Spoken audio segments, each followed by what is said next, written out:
Alpine Liquid Fertilizers is your full season crop fertility specialist from start to finish. Visit alpinepfl.com for more.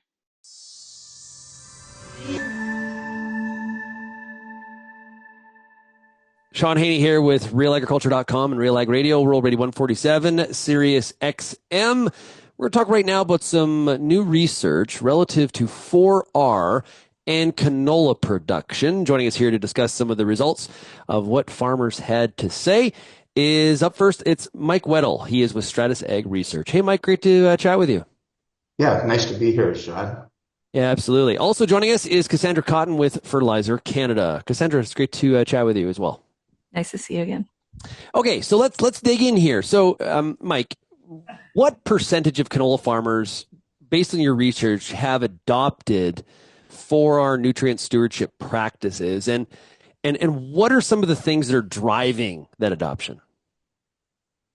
Yeah, so Sean, what we see in the most recent work we did, which was in 2023, the 2024 study is still in the hopper, still in the works, so we don't know yet for 24. But in 23, about 60% of the canola acres met the requirements of a basic level of 4R compliance. And that was up from about 43% in 2020. So we're seeing a progression of sort of adoption of the 4R practices over time. And Cassandra, where does that fit relative to some of the objectives and KPIs that an organization like Fertilizer Canada would have? Yeah, I mean, I think it's really positive to see such an uptake of acres over those years. I guess one of the things that we're still looking at, though, is these are self-reported acres. So, high awareness, increase in uptake, but in order to really count what's happening on the ground, we have other programming where we actually, count the acres that are signed off with a certified crop advisor on the ground, and those numbers are much lower. So certainly there's high uptake, but the actual accounting of those acres in a more formalized way is something that we're looking to in the future. Well, and I'm assuming here like 100% adoption, although that sounds great. Yeah, it's not really. That's not a possibility. I don't know. You tell me, but.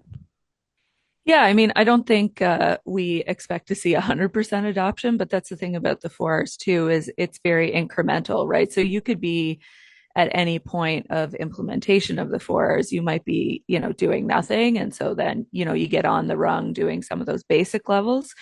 But, there's also more advanced practices. So there's always that room for, even if we did have 60% of farmers in Western Canada operating with canola at a basic level, there's still room for, incremental improvement from a basic level to more advanced practices too. So, Mike, how many farmers surveyed and over what time period? Yeah, so each year, John, we interview somewhere around 500 to 600 canola growers. And we started doing this back in 2015 was the first year. So I think we're into about our 10th year in 2024. So we've got a nice, robust sample of farmers who are telling us about, what are their practices when it comes to fertilizer applications, and what are some of their attitudes about how they view their fertility program. And why canola? Well, one of the reasons for canola is it's a huge crop. It's one of arguably the most important crop that we have in Canada. It's also a heavy consumer of fertilizer. So it needs a lot of fertilizer in order to survive. The industry has got some huge growth objectives in terms of increasing the average yields of canola. So that's one of the crops that I think the industry felt was really important for us to have a clear handle on. Cassandra, is there regional differences as we look at the canola growing region, do we see regionality variance when it comes to how people are adopting and approaching 4R?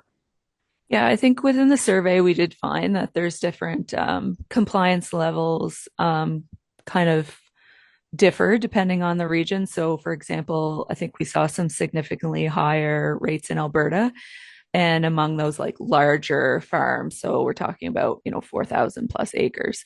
Um, and so, there's different reasons for that, like environmental stewardship motivations and economic incentives like, improving yields, will contribute to these regional differences. But I think, depending again on where you're at in adoption of the 4Rs, maybe some of those smaller mid-sized farms might lag a little bit more in adoption because of resources constraints or limited access to, professional advice, or some of those more advanced practices, do require more capital investment, perhaps, than some of those more basic practices do. But Mike, how well is like people? It's like one of those phrases like people throw around 4R, like well, 4R, 4R, 4R. How well is 4R understood by growers in generality? And is there a certain component of that 4R that is maybe lacking in, like it's understood differently than some of the others? Like talk about some of that. Yeah, you bet. So when we started this project in 2015, at that time, we saw about 47% of farmers indicated that they were familiar with the concept of 4R, and that's increased now to 73%. So from 47 to 73%. It's been a slow progression over that 8 or 9 or 10 year period in terms of increasing familiarity. Um, as Cassandra said, farmers who are larger farms are much more familiar. Younger farmers are more familiar with 4R practices as well. So if we look at source, rate, time, and place, are one of those less adopted than the other, or not as understood as well? Yeah, I think the most difficult area for farmers to comply with is on the application rate. Hmm. So we seldom see, much less frequently do we see that they're out of sync in terms of timing or placement or source, but it's the application rate. And what I found interesting when I started learning about 4R is that nobody is saying, what the rate should be.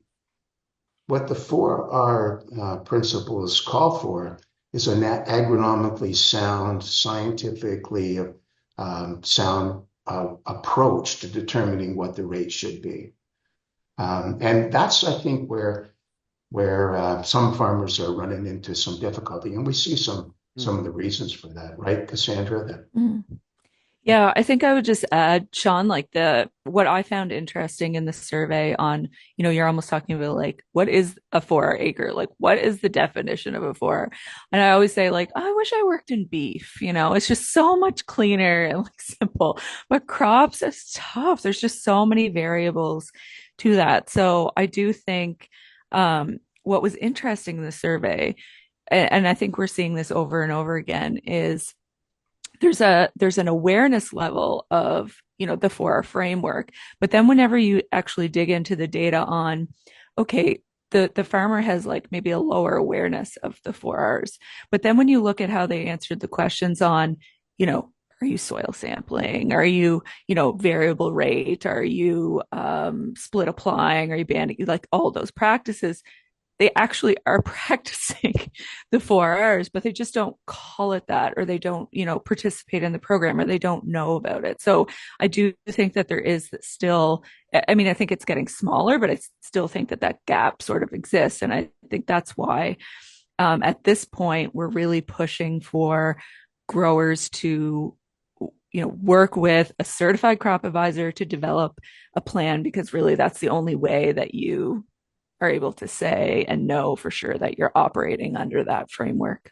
Yeah, that makes sense, and it's even if the grower doesn't identify it as 4R, if they're Yeah. doing it, then we're, thumbs up. Yeah. 4R to me is like the process for the grower to engage in when it relates to fertilizer and the strategy. Is there numbers or math been put to how that process leads to the outcome? And the outcome being, growers that engage in 4R, whether they know it or not, there's this much yield bump, or there's this much change in soil health, or this much change in, one of the key KPIs, profitability. Do we have anything around that? We certainly do. Like we have a lot of research on that. Again, it's so difficult to, say, you do this practice, it's going to get you, $37 an acre or more. It's going to reduce your emissions by 35% because it depends on where you're starting from. So, if we basically do some case studies. So, like, let's say you're moving from straight urea and you're utilizing an EF. EFs have been shown in the prairies with canola to reduce emissions by, up to 35%. Where I think it gets tricky, and I'm sure we'll chat about as well, is the economic benefit is there. Intrinsically, you're getting, by using some of these practices, you're getting more fertilizer to the plant. I mean, that's the whole point, right? So you're utilizing your fertilizer dollars better, presumably you're getting an economic bump through yield or whatever other means. But the yield, the economic benefit, what we're seeing in a lot of these practices, particularly the more advanced practices, is much less greater than the environmental benefit.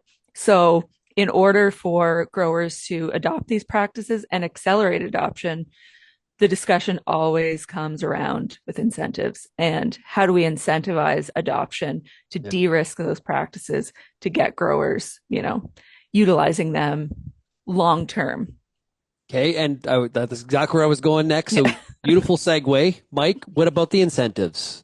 And I'm going to have a follow-up, which is the people that have already adopted, they're going to be like, excuse me, over here. Mm-hmm. But what do we find out about incentives relative to increasing that adoption rate for people that haven't done so yet? Yeah, a couple of thoughts on that, Sean. One is what we see in the research is that those farmers who have adopted 4R, in particular, who have a 4R plan in place, what they tell us that they see in terms of benefits is, one, they see an economic return. They see improved soil quality.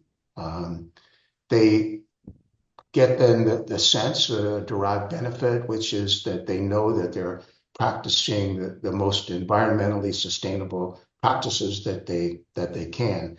So they tell us that they're seeing these benefits. What we also see is that farmers who tell us that they're not practicing 4R. A couple of the reasons that they don't is, one, they say a lack of incentive or lack of proven benefits to it are kind of in their head as to some of the reasons why they don't. And I think that reinforces what Cassandra has said, is that, in order to move things further along, and this may be particularly true with smaller farmers who don't have the same level of resources, is that the challenge will be how do we create an environment whereby they see the value.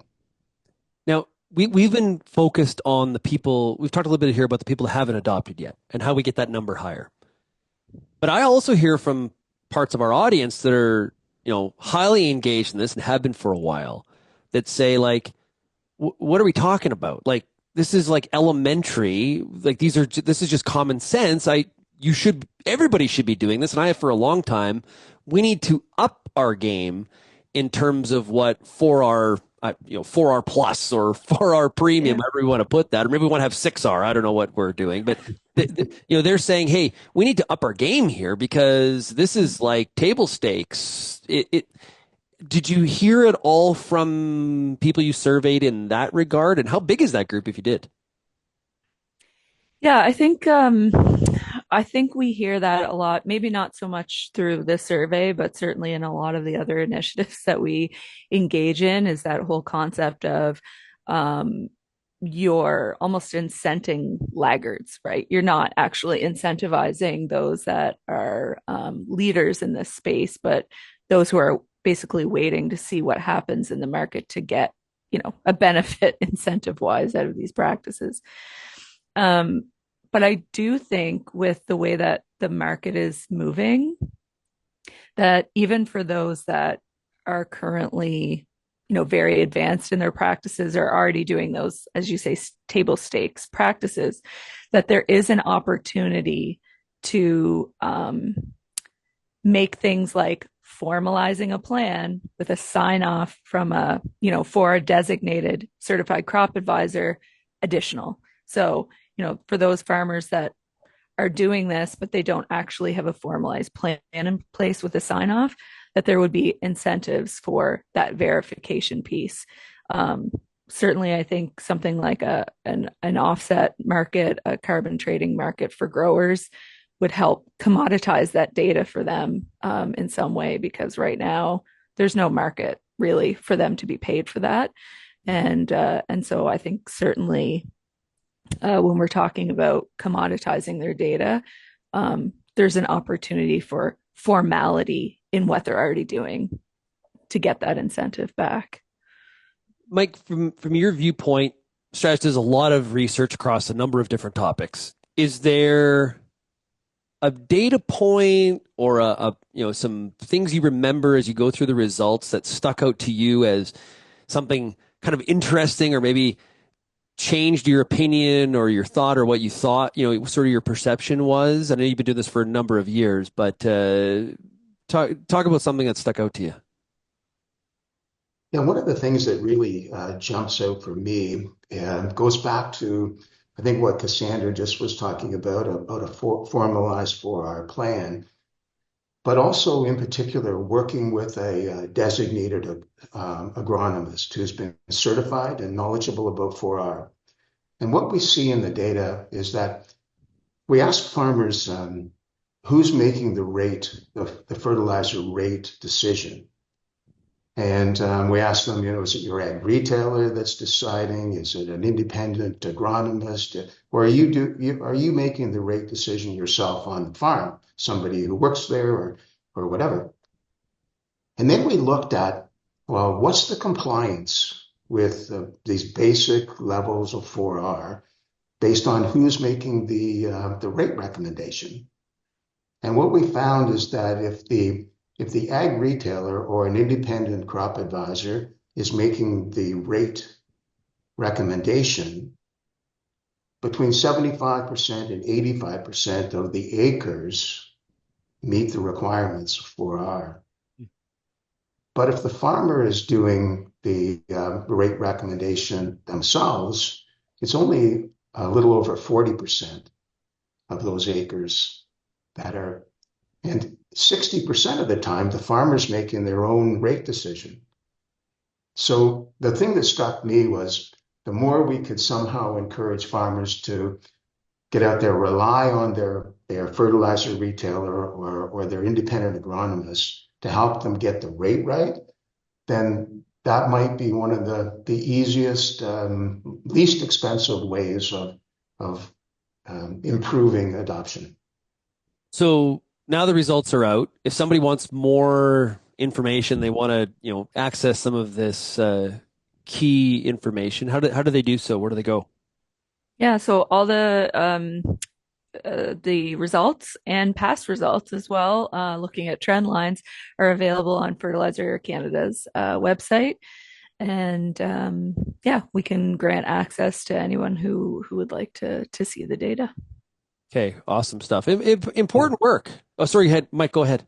Well, I was just going to say that in addition, we have Stratus has a short report on adoption of 4R practices in canola.